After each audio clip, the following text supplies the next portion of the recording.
business is a collection of customer, people, employees, their suppliers, the buyers, and so many factors put together. So the nature of government, the type of understanding the government has in terms of promoting trade and commerce, diversity might not work out every time the same wavelength or in the same manner. The purpose of business is to solve the needs of the customers.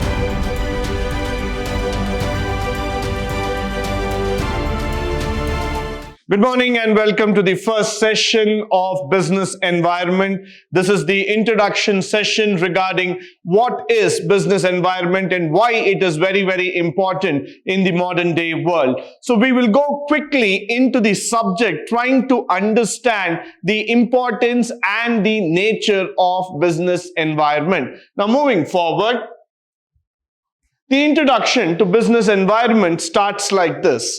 The definition of business environment means all the internal and external factors that affect the company functions, including the employees, customers, the management, supply and demand, including the business regulations. So when I'm talking about business environment, I'm talking about a situation that encompasses all these factors that are governing the organization. So this is very, very important for all of us to understand that any business environment works on a very systematic pattern. There are hundreds and thousands of people who are involved in terms of running a business, in terms of governing a business. A business cannot run like an lonely island, but business is a collection of customer, people, employees, their suppliers, the buyers, and so many factors put together. In today's scenario, the business environment is a very, very dynamic factor.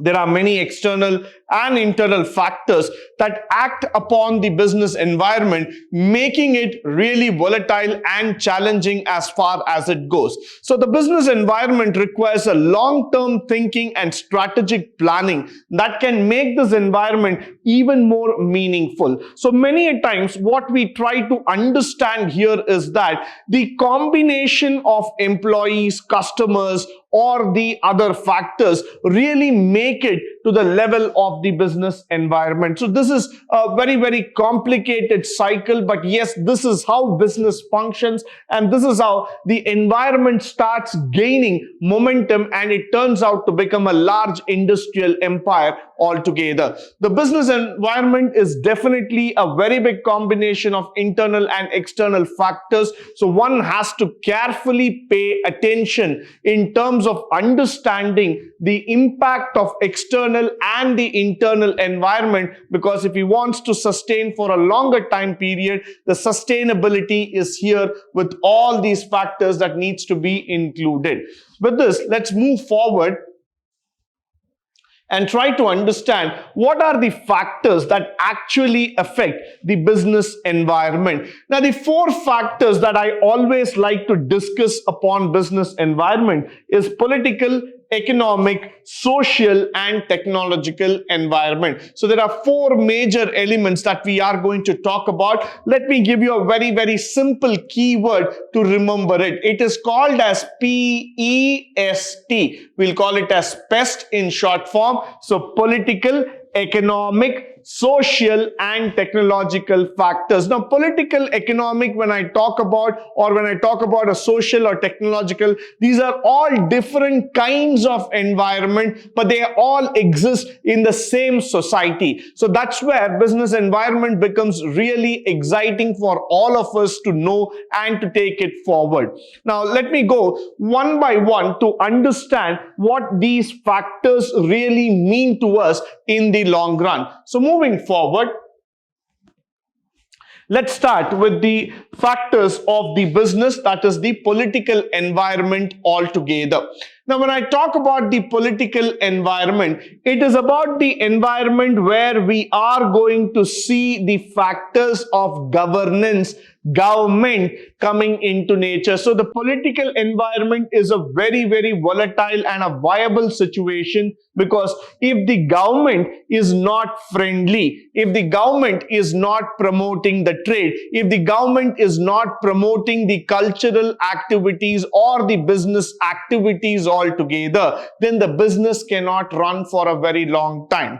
So the nature of government, the type of understanding the government has in terms of promoting trade and commerce matters a lot in terms of business environment. Now let me give you a small example here as we start proceeding inside. Now if you look at the Indian government itself, few days back our Honorable Prime Minister was speaking about the factors of how India can create demand, diversity, demography, and also when you start talking about the cultural experiences altogether. So when we talk about this demand factor, diversity factor, or demographic factors, all these things are inbuilt in India, which means the nature of business environment is really creating a huge demand factor for all companies to come here, to invest and to grow here. So that is how India is turning out to become the industrial hub in coming years. Most of the companies want to invest in India because the government is promoting the business environment to be conducive, to be accessible in nature, and to be easier in terms of conducting the business. So that is where the government is now coming into picture. The political factors are coming into picture in order to make the environment easier. Now, on the other side, to give you a contradictory example, if you look into the government of North Korea, the government of North Korea is not as friendly as the Indian government. So what is happening there? It's like a dictatorship which is running in, because of which many companies would not like to invest in North Korea. They feel that the government is highly restrictive in nature. The government does not give in the facilities. The government does not give them the necessary support to conduct the business altogether. So that is why companies restrict from going into that particular scenario. So it is highly important for all of us to understand how the political scenario can bring in a lot of dimensions for us in terms of conducting the business. Similarly, if you look into the American scenario, America has been a capitalistic economy, and probably every time when a new government has been chosen in America, they've always been open in terms of promoting the business, in terms of promoting the exports, in terms of making the business even more customer friendly. So automatically, every company chose America as a free economy to grow, and that's why American country grew one of the largest economies in the world, and they have the largest number of Fortune 500 companies also. That is purely because of the business environment, which shows the amount of growth, which shows the amount of nature of diversity altogether. Followed by, I would like to talk on the social environment. Now, what is the social environment all about? Is the social environment all about just the society, or is it more about the culture? Is it about the vibrancy that we are talking about, or is it the traditions that we are talking about? In fact, if I have to give you the accurate answer, it's a mixture of all. How does the society look into the business factor altogether? India is a land of diversity. You have more than 29 states, you have 7 union territories. It's a vast country, it's a subcontinent, and you have got hundreds and thousands of language and probably uncountable culture factors altogether. There are so many different types of culture, race, religion, creed factors that play into the Indian subcontinent. No doubt that diversity is our biggest strength, but also you need to know that diversity might not work out every time the same wavelength or in the same manner. So what happens in India is that when you look at certain societies, that society by nature has made it to promote business and take it forward. Now, if I have to give you an example, The state of Gujarat, the state of Maharashtra, and the state of Haryana were one of the foremost states in India which started understanding the nature and scope of business. That's one of the reasons, if you see that from the state of Maharashtra and Gujarat, a lot of entrepreneurs came and they started developing the business to greater heights. If I have to give you an example of Reliance or Amul, for example, these are all companies which were started in such a conducive environment where people understood the nature and scope of the business. So everybody joined hands together. They could understand the importance of the business and they started promoting the business. Probably if Amul wanted to start the same business in Mizoram or Manipur or Meghalaya or in Arunachal Pradesh, this wouldn't have been possible because the society at that point of time, the social factors at that point of time was not that conducive enough. People could not think about the macroeconomic factors altogether. So what is very important in a business environment scenario is that unless and until you get the societal factors right, you get the combination of society with people correct, you will not be able to proceed further. So that's why I would always say that society at large definitely plays a very, very vital role in terms of promoting the business, in terms of making the business stronger as far as possible. Now, when we move to the next level called as the economic factors. Now, when I talk about economic factors, there are two important words which I always like to mention. The one word is called as the supply factor. The other word is called as the demand factor. Economics predominantly moves around these two words called as the supply and demand factor altogether. So if the supply and demand factor is not being understandable to us, and if the supply and demand factors are not working in tandem, in particular to us, then we will not be able to create a conducive environment altogether. Now, for example, a country like India, which has been producing great amount of goods, which has been producing a large amount of diversified manufactured goods and factors, but still, if it is not being able to create a demand factor altogether, then there will be no big buyers and the business would not be able to grow further at all.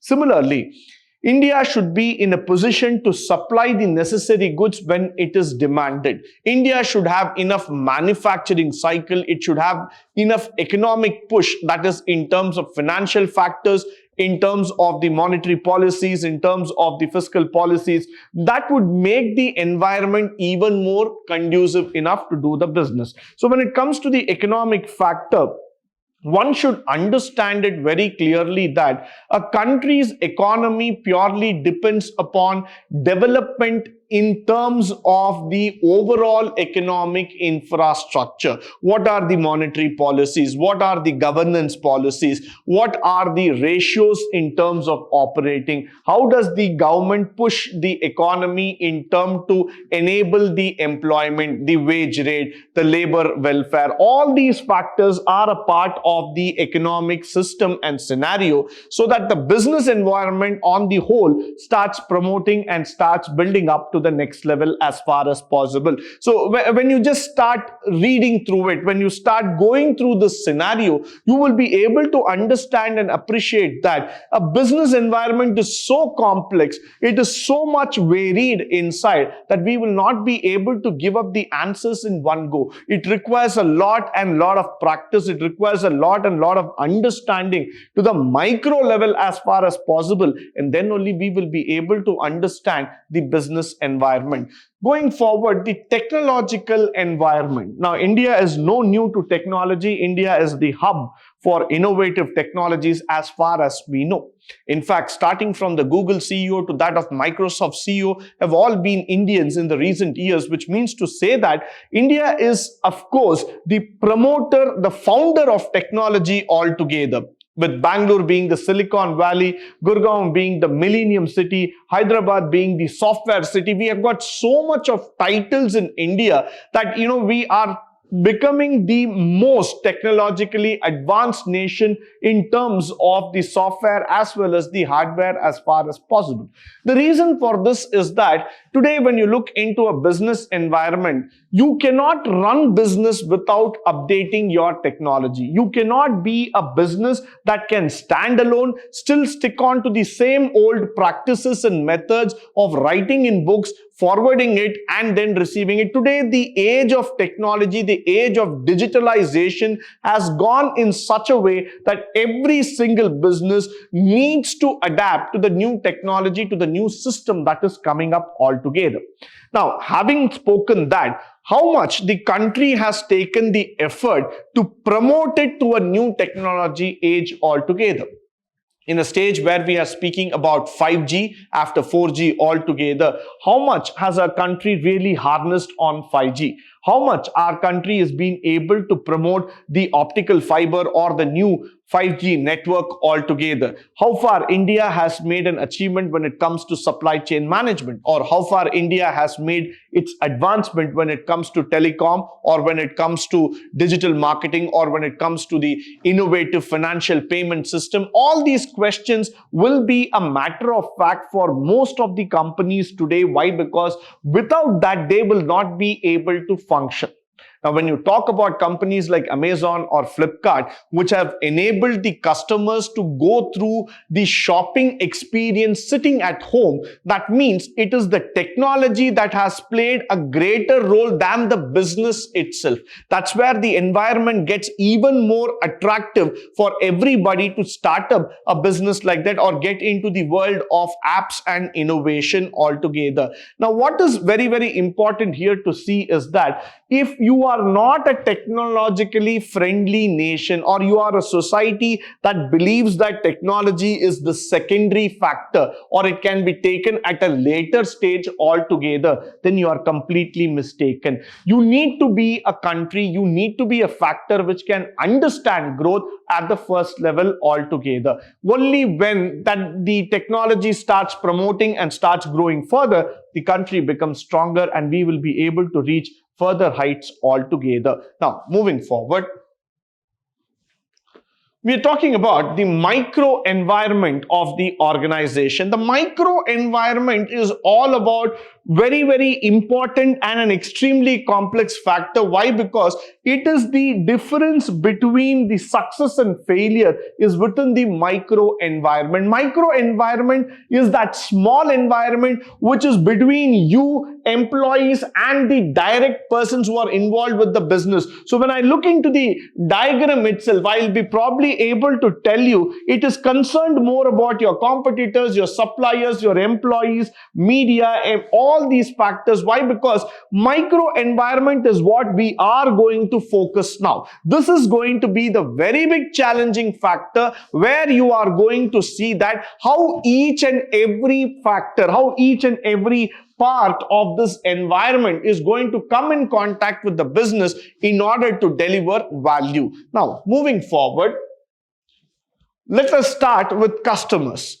Can there be a business without customers, or can there be a situation where you can run a business without the customers? The answer is absolutely no, because the purpose of business is to solve the needs of the customers. So customers are the topmost priority when we talk about in a business. Now, starting here, the main purpose of existence of most of the organization is to satisfy. Let me just circle up and underline this word: satisfy the needs of the customer, the needs and want. So the enterprise aims to please the customer and earn a profit. If the customer is not satisfied, if the customer is not happy with the kind of product, with the kind of sales, with the kind of service, then we will not be able to take it forward at all. So it becomes highly important for all of us to understand that the customer has to be catered at any given point of time. The customer has to be given topmost priority, and his thought process, his vision, his value has always needed to be considered. Now, moving forward, Competitors.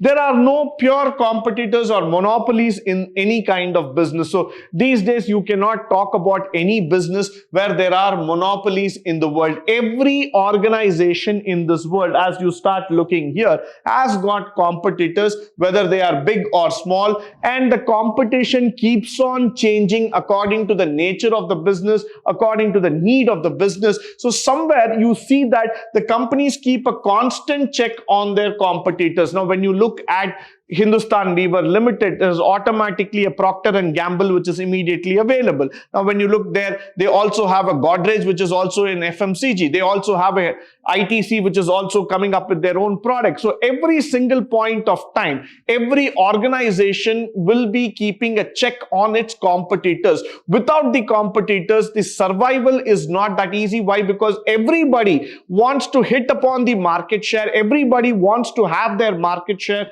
as far as possible. So that's why the companies will try to create a unique selling proposition. When I say USP, it stands for unique selling proposition that makes them different, that makes them unique in the market. So it is actually competition that makes the company survive and create innovative products. Because if you don't have competition, the company might think that it will become very, very reluctant to grow. It will become very lazy enough to think further.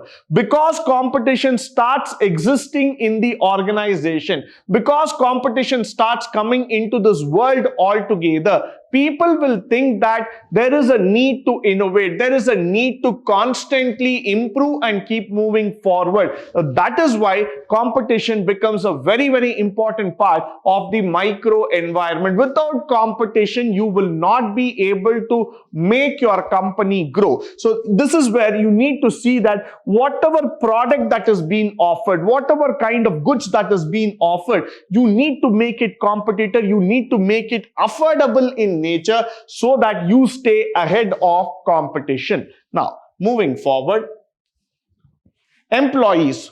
Who are employees altogether? Are they assets to the organization? Are they cost to the organization? Are they the people who run the organization? There's a lot of question that comes around. But then employees or labor is the most important factor of production. I would say the asset to any organization is definitely employees. Without employees, you cannot even think about an organization. That's impossible to think about. It is always the employees who create the organization. So human resources are a significant factor in success or failure of the firm. Hence, employing the correct people, the best people suited for your firm, is of vital importance. So I would always say, for an organization, you need to find the right kind of people for the right kind of roles and responsibilities that are being offered by the organization. Then only you will have a conducive environment to growth. If you don't have that kind of factor, if you don't have that kind of feature altogether, then we will not be able to grow. So employees will definitely form a great part of this organization. Without them, you will not be able to progress, or you will not be able to take forward the company. Moving forward, we talk about shareholders. They are not just investors. Shareholders are not merely investors. They are the people who show great amount of interest in your company. It is because of shareholders we actually grow, because they come forward, they invest money into the company, and they keep the company running forward. Now, for example, today if you take Reliance altogether, most of the time, Reliance has been very, very successful. Why? Because they have been able to go back, convince the shareholders, clearly saying that for any new project, for any kind of new business that they wanted, they have been able to raise funds in the market by bringing in their brand value, by bringing in their equity, by bringing in their trust and factors altogether. Today, they are a company which has got more than 50 to 60 million shareholders across the globe. So, which means to say that when you have a 50 million shareholder for your company base, more than 5 crore people are the shareholders of the great Reliance company. It is purely because of the trust, it's because of the performance, and it's because of the faith in the company. That's how the shareholders make your company large enough. So they are the people who are the actual owners of the company. When they come back and when they inform the trust inside you, they are able to invest and they are able to grow. That makes the business running for the company. So it's very, very important here that the running of the company, that is the movement of the company in terms of financial, in terms of new businesses or any new projects, always works on the approval of the shareholders. So shareholders will form a greater part of the entire micro environment. Followed by the suppliers. Who are the suppliers altogether? These are the person who supply the materials to the firm, which helps in the production process. So the relationship between the company and suppliers is a power equation. Let me underline that word for you.